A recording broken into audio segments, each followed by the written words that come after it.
بھارت کے غیر قانونی زیر قبضہ جموں کشمیر میں قابض بھارتی انتظامیہ نے 15 اگست کو بھارت کے یوم آزادی سے قبل حفاظتی اقدامات کے نام پر بڑی تعداد میں بھارتی فوجی اور پولیس اہلکار تعینات کیے ہیں، جس سے لوگوں کی مشکلات میں اضافہ ہو گیا ہے۔ بھارتی فورسز کے اہلکاروں نے پورے علاقے میں گاڑیوں کی چیکنگ اور مسافروں اور راہگیروں کی تلاشی کا عمل تیز کر دیا ہے، جس سے لوگوں کو شدید پریشانی کا سامنا ہے۔ پورے مقبوضہ جموں کشمیر، خاص طور پر سری نگر میں زمینی اور فضائی نگرانی کے ساتھ بڑے پیمانے پر حفاظتی انتظامات کیے گئے ہیں۔ سری نگر کے کرکٹ اسٹیڈیم، جہاں سرکاری تقریب منعقد کی جائے گی، کے اطراف میں بھارتی فوجیوں اور پیراملٹری دستوں نے نئے بینکر قائم کیے ہیں اور رکاوٹیں کھڑی کر دی ہیں۔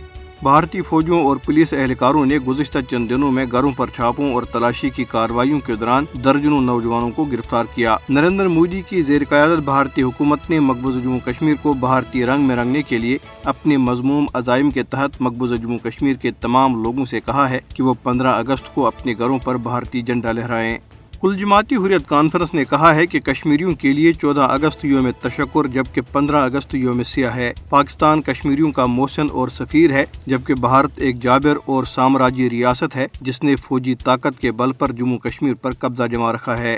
کل جماعتی حریت کانفرنس کے نائب چیئرمین غلام احمد گلزار نے سری نگر سے جاری بیان میں پاکستان کو اس کے یوم آزادی پر دل کی گہرائیوں سے مبارکباد دیتے ہوئے کہا ہے کہ کشمیری مملکت خداداد کی سلامتی، خوشحالی اور دن دوگنی رات چگنی ترقی کے لیے دعا گو ہیں۔ انہوں نے کہا کہ عسکری اور معاشی طور پر ایک مستحکم اور مضبوط پاکستان کشمیریوں کے بہترین مفاد میں ہے۔ انہوں نے کہا کہ کشمیری پاکستان اور اس کی مسلح افواج کو اپنا نجات دہندہ اور محافظ سمجھتے ہیں۔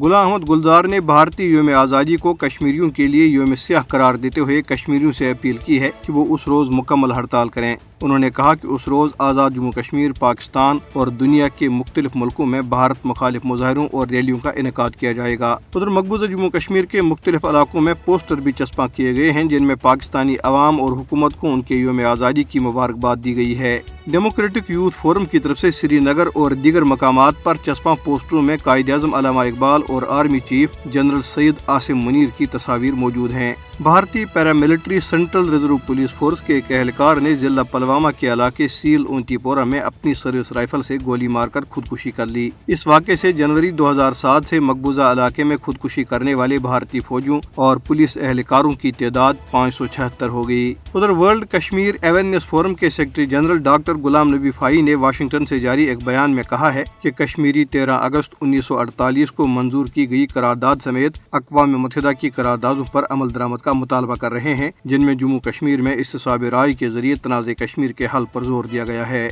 نیشنل کانفرنس کے صدر فاروق عبداللہ نے سری نگر میں صحافیوں سے گفتگو کرتے ہوئے کہا ہے کہ بھارت اور پاکستان کو مسئلہ کشمیر پر ایمانداری سے بات کرنی چاہیے۔